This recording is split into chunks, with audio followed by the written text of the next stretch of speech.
नमस्कार। Youth connecting India में आपका स्वागत है। झारखंड में महिलाओं के साथ दुष्कर्म की घटनाएं कम होने का नाम ही नहीं ले रही है। अब दुमका जिले के मुफस्सिल थाना इलाके में पति के साथ बाजार से खरीदारी कर घर लौट रही 5 बच्चों की मां के साथ सामूहिक दुष्कर्म किए जाने का मामला सामने आया है। इस घटना ने पूरे देश में झारखंड को एक बार फिर से शर्मसार कर दिया है। घटना दुमका के मुफस्सिल थाना क्षेत्र के एक गांव में मंगलवार की रात घटी। इस दिल दहला देने वाली घटना में महिला के साथ 17 लोगों ने गैंग रेप की घटना को अंजाम दिया। इस दौरान आरोपियों ने महिला के पति को बंधक बना लिया था।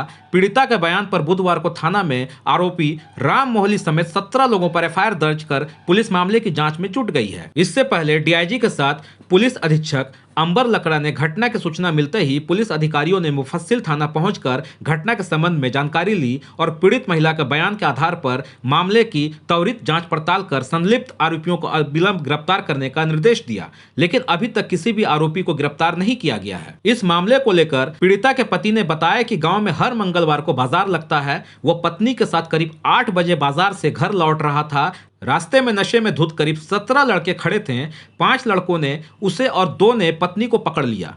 बाकी लड़कों ने पत्नी को उठाकर झाड़ियों की ओर ले गए, जहां सभी लड़कों ने पत्नी के साथ दुष्कर्म किया। घटना को अंजाम देने के बाद किसी को इस मामले की जानकारी देने पर जान से मार देने की धमकी देकर वह सभी चले गए।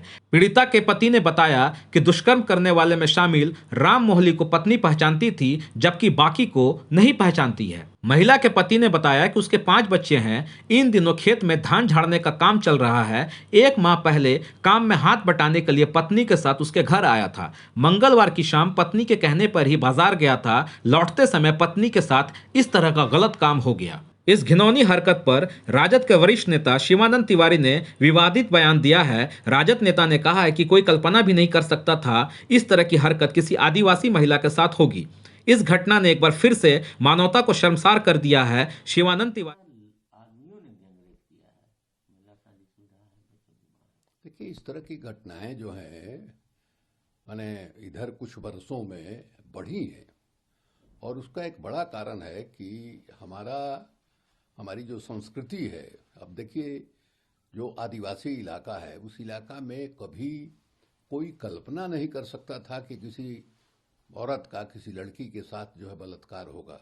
बलात्कार जो है आदिवासी संस्कृति में कभी रहा ही नहीं। लेकिन जब से ये आधुनिकीकरण के नाम पर, आधुनिक समाज बनाने के नाम पर ये जो उपभोक्तावादी संस्कृति का चलन शुरू हुआ, उसने औरतों को एक उपभोग का वस्तु बना करके वो पेश किया। सिनेमा में आइटम डांस हो, विज्ञापन हो, या मोबाइल फोन में माने प्रोन वाला तस्वीर हो, ये सब मिलजुल करके माने बलात्कार की मानसिकता को तैयार करते।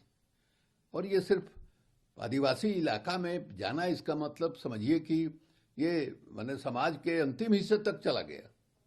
और देश में कई इलाके ऐसे हैं जहां इस तरह की घटनाएं हो रही हैं। तो जब तक इन सब चीजों पर जो बलात्कार की मानसिकता को तैयार करता है, उसको आप रखते हुए आप कैसे कर सकते हैं। अब दिल्ली में निर्भया वाला केस हुआ, उस पर जो है कमीशन बना, जुडिशियल कमीशन बना। उसके बाद जो है औरतों को बचाने के लिए इस तरह के ये से कानून को और सख्त किया गया, फांसी तक की सजा का प्रावधान किया गया। लेकिन उस समय भी हमने कहा था राज्यसभा में कि देखिए, आपको सजा बढ़ा देने से मामला रुक जाएगा, ये गलतफहमी में नहीं रहना चाहिए। जब तक वो परिस्थितियां रहेंगी जो बलात्कार की ओर उकसाती हैं लोगों को, तब तक बलात्कार को आप रोक नहीं सकते हैं। और आज भी मेरा कहना वही है। शिवानंद तिवारी ने कहा है कि आदिवासी संस्कृति में कभी कोई बलात्कार नहीं था। आदिवासी महिला के साथ रेप का मतलब यह हुआ कि आज महिलाओं के प्रति जघन्य अपराध समाज के सबसे आंतरिक भाग तक पहुंच चुका है। उन्होंने कहा कि हाल के वर्षों में इस तरह की घटनाएं तेजी से बढ़ रही है। इसके पीछे वजह आधुनिकता के नाम पर जो अश्लील सामग्री फैलाई जा रही है वो है। उन्होंने आगे कहा कि हमारे फिल्मों में आइटम डांस के नाम पर हो, या फिर विज्ञापन में महिलाओं को दिखाना, या फिर मोबाइल फोन पर मौजूद पोर्न मटेरियल, हर जगह औरत को एक उपभोग की वस्तु के रूप में पेश किया गया है। यही चीजें समाज को प्रदूषित कर रही है और बलात्कार की ओर उकसाती है। इस तरह की गंदी चीजें, कंटेंट और सामग्री लोगों की मानसिकता पर असर डालती है। जब तक इन्हें नहीं रोका जाएगा, इस तरह की घटनाएं घटित होती रहेंगी। गैंग रेप की इस घटना के बाद अब राजनीति भी शुरू हो गई है।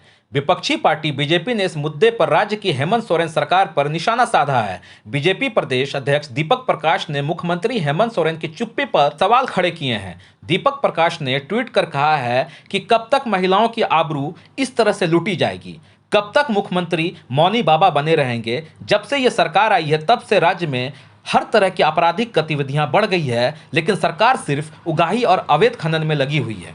वहीं बीजेपी प्रवक्ता प्रतुल शाहदेव ने दुमका गैंगरेप की घटना पर कहा है कि इसे जंगल राज नहीं कहेंगे तब क्या कहेंगे। बहु बेटियां सुरक्षित नहीं हैं, उनकी इज्जत लगातार लूटी जा रही है, दरिंदगी की सारी हदें पार हो रही है। ऐसे वहशी दरिंदों के मन से कानून का खौफ निकल रहा है। क्यों? इसके लिए कौन जिम्मेदार है?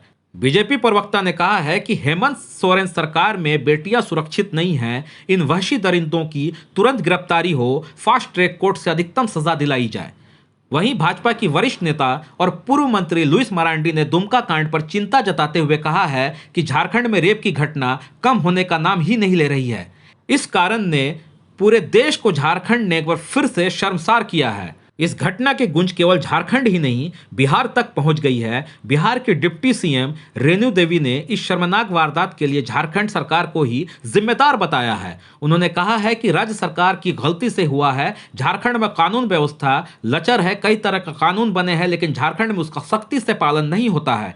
बिहार के उप मुख्यमंत्री ने कहा है कि दोषियों को जल्द से जल्द पकड़ा जाए और पीड़िता को इंसाफ मिले। गैंग रेप की इस घटना से गांव के लोगों में काफी गुस्सा है। वहीं अब इस मामले में राष्ट्रीय महिला आयोग ने राज्य के डीजीपी से रिपोर्ट मांगी है। आयोग ने डीजीपी को पत्र लिखकर कहा है कि केंद्रीय गृह मंत्रालय के दिशा निर्देशों का पालन करते हुए 2 महीने में मामले की जांच पूरी करवाएं। साथ ही इस मामले में अब तक हुई कार्रवाई पर भी एक रिपोर्ट आयोग को देने के लिए डीजीपी से कहा गया है। लेकिन झारखंड में प्रशासन की सुस्ती देखिए कि घटना के 48 घंटे से ज्यादा का समय बीत जाने के बाद भी इस मामले में किसी आरोपी को गिरफ्तार नहीं किया गया है।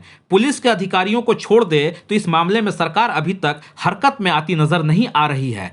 ऐसे में झारखंड में हेमंत सोरेन सरकार पर प्रदेश में महिलाओं को सुरक्षा को लेकर कई तरह के सवाल खड़े हो रहे हैं। सबसे बड़ी बात यह है कि प्रदेश के सीएम हेमंत सोरेन का गृह क्षेत्र है। ऊपर से सोने पर सुहागा यह है कि हाल ही हुए उपचुनाव में हेमंत सोरेन के भाई इस क्षेत्र से विधायक चुने गए हैं।